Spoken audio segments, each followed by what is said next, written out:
प्रभात बच्चों, सुप्रभात बच्चों। कल बेटा मैंने आपको यहाँ तक पढ़ाया था कि कारक किसे कहते हैं। ये मैंने आपको समझाया कल। संज्ञा या सर्वनाम का जो रूप, क्रिया अथवा अन्य किसी शब्द से संबंध स्थापित करे बेटा उसे कारक कहते हैं। आज हम उससे आगे पढ़ेंगे बेटे परसर्ग। ठीक है। किसी कारक के रूप में ढलने पर संज्ञा या सर्वनाम के साथ ने, को, से आदि जो संबंधवाचक शब्द लगते हैं उन्हें परसर्ग कहते हैं। जैसे कृष्ण ने बांसुरी बजाई, ने लग गया बेटा इसमें। किसी कारक के रूप में ढलने पर संज्ञा या सर्वनाम के साथ, ठीक है ना, संज्ञा या सर्वनाम के साथ लगेगा। जैसे कृष्ण क्या है, ठीक है, ने, कृष्ण ने, ठीक है, संज्ञा या सर्वनाम के साथ लगेगा ने, ठीक है, ने लग गया है तो ये कर्ता ने कर्म को, तो कृष्ण ने, कर्ता ने, कर्ता कौन, कृष्ण, ने आ गया तो यहाँ पे बेटे कौन सा है, कर्ता कारक है। ठीक है। यहाँ ने परसर्ग है। कारक के कितने भेद होते हैं? कारक के बेटे 8 भेद होते हैं। कारक के कितने भेद होते हैं? कारक के 8 भेद होते हैं। किसके होते हैं? कारक के क्या होते हैं? भेद कितने? 8। ठीक है बेटे। एक वो देखो बेटा, कर्ता ने कर्म को कर्ण से, संप्रदान के लिए, अपादान से, पृथकता, ठीक है ना, ये अलग होने का भाव प्रकट करता बेटे। अधिकरण अलग होना, संबंध में पर, में पर, ठीक है ना, में पर, संबंध का के की, संबोधन हे अरे, ठीक है। ये आपने अच्छे से लर्न करने बेटे। कर्ता ने कर्म को कर्ण से, संप्रदान के लिए, अपादान से, संबंध का के की, अधिकरण में पर, संबंध को संबोधन हे हरे, ये याद करना आपने। ध्यान दें, कर्ता से संबंध कारक तक सभी के विभक्ति चिन्ह शब्दों के अंत में लगाए जाते हैं, जबकि संबोधन कारक के चिन्ह हे अरे आदि शब्दों से पहले लगते हैं। कर्ता कारक देखिए बेटे, कर्ता कारक कौन सा है? क्रिया करने वाला संज्ञा या सर्वनाम शब्द कर्ता कारक कहलाता है।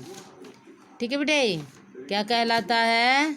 कर्ता कारक। या वाक्य में काम करने वाले को कर्ता कारक कहते हैं। वाक्य में काम करने वाले को, जैसे भगत सिंह ने बलिदान दिया, में कोई किसी कार्य को करता है, ठीक है ना, इसमें कोई किसी कार्य को करता है। जैसे भगत सिंह ने क्या किया, बलिदान दिया, तो काम कौन कर रहा है? जैसे नेहा पढ़ती है, कौन पढ़ रही है? नेहा। तो जो बेटे वाक्य में काम करने वाले को कर्ता कहते हैं। अच्छा, कौन पढ़ रहा है? नेहा। नेहा क्या कर रही है? पढ़ने का काम कर रही है, तो काम करने वाले को कर्ता कहते हैं। जैसे अशोक खेलता है, तो यहाँ पे बेटे कर्ता कारक है, क्योंकि अशोक खेलता है, यहाँ क्या है? कर्ता कारक है, कि जो कोई किसी कार्य को करता है, ठीक है ना। मैं कोई किसी कार्य को करता है। जैसे अशोक है, तो अशोक कार्य को क्या कर रहा है? अशोक कार्य को करता है, तो अशोक खेलता है, तो यहाँ पे बेटे कर्ता कारक है। कुछ वाक्यों में कर्ता के साथ द्वारा, से तथा को भी लगता है। जैसे गुंडों द्वारा पिटाई कराई गई, बच्चों से लड्डू खाए गए। ठीक है बेटे, लगता कई बारी वाक्यर्ता के साथ बेटे द्वारा, से तथा को भी लगता है। क्रम कारक देखिए बेटे, क्रिया का फल जिस संज्ञा या सर्वनाम पर पड़ता है उसे बेटे कर्म कारक कहते हैं। इसका चिन्ह है को। एक उदाहरण देखिए, मैं बेटे को पढ़ाता हूँ, ठीक है। यहाँ बेटे को पढ़ाना क्या है? कर्म कारक है, को आ गया यहाँ पे। कर्म, कर्ता ने कर्म को, बेटे को, ठीक है ना, कर्म को पढ़ाता हूँ, ठीक है। आगे देखिए बेटे, यदि कर्म अप्रमाणिक हो तो परसर्ग को नहीं लगता। जैसे विराट ने शतक बनाया। किसी न किसी वाक्य में 2 कर्म होते हैं। जैसे उसने मोहन को मिठाई दी, इसमें 2 कर्म हो गए बेटे। मोहन को मिठाई, 2 कर्म आने पर प्राणीवाचक कर्म पहले आता है, उसके साथ प्रसर्ग लगता है। दूसरा कर्म बाद में लगता है, उसके साथ प्रसर्ग नहीं लगता। ठीक है बेटे, आगे देखिए नंबर 3 कर्ण कारक। क्रिया जिस साधन से होती है उसे कर्ण कारक कहते हैं। इसका चिन्ह ऐसे है, जैसे गुरुजी गाड़ी से आए, कर्ता ने कर्म को कर्ण से, तो यहाँ पे क्या आया से, तो यहाँ पे कर्ण कारक हो गया। ठीक है, मैंने रस्सी को चाकू से काटा। संप्रदान कारक देखिए बेटे, क्रिया जिसके लिए की जाए या जिसे कुछ दिया जाए उसे संप्रदान कारक कहते हैं। इसका चिन्ह क्या है, चिन्ह के लिए कहीं कहीं को चिन्ह का प्रयोग होता है, के लिए। सैनिक देश के लिए लड़ते हैं, उसने भिखारी को रोटी दी। ठीक है, जिसके लिए किया जाए, ठीक है ना, जिसके लिए की जाए या जिसे कुछ दिया जाए। जैसे सैनिक देश के लिए लड़ते हैं, कुछ दिया, देश के लिए लड़े, कुछ किया जाए देश के लिए।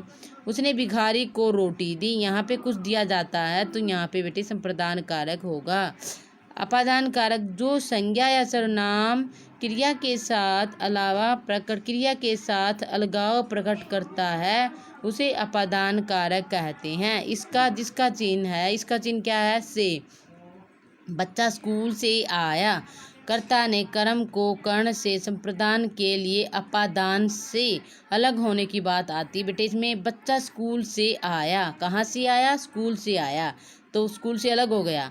पत्ता पेड़ से गिरा है, पत्ता कहाँ से गिरा, पेड़ से गिरा है, पेड़ से गिरा है तो पत्ता पेड़ से क्या हो गया, अलग हो गया। यहाँ पे अलग होने की बात आती है तो वहाँ पे अपादान कारक होता है। अधिकरण कारक, क्रिया के स्थान को प्रकट करने वाले संज्ञा या सर्वनाम शब्द अधिकरण कारक कहलाते हैं, चिन्ह में या पर है। उदाहरण, मैं सरोवर में नहाया, गुरुजी कुर्सी पर बैठे हैं। 7वां देखिए बेटे, संबंध कारक, जो संज्ञा या सर्वनाम शब्द किसी दूसरे संज्ञा या सर्वनाम के साथ संबंध प्रकट करते हैं उसे क्या कहते हैं, संबंध कारक कहते हैं। इसका चिन्ह का, के, की, रा, रे, री है। उदाहरण, मेरा बेटा आपका कोट उठा लाएगा। ठीक है, राधा कृष्ण जी की भक्तिन थी।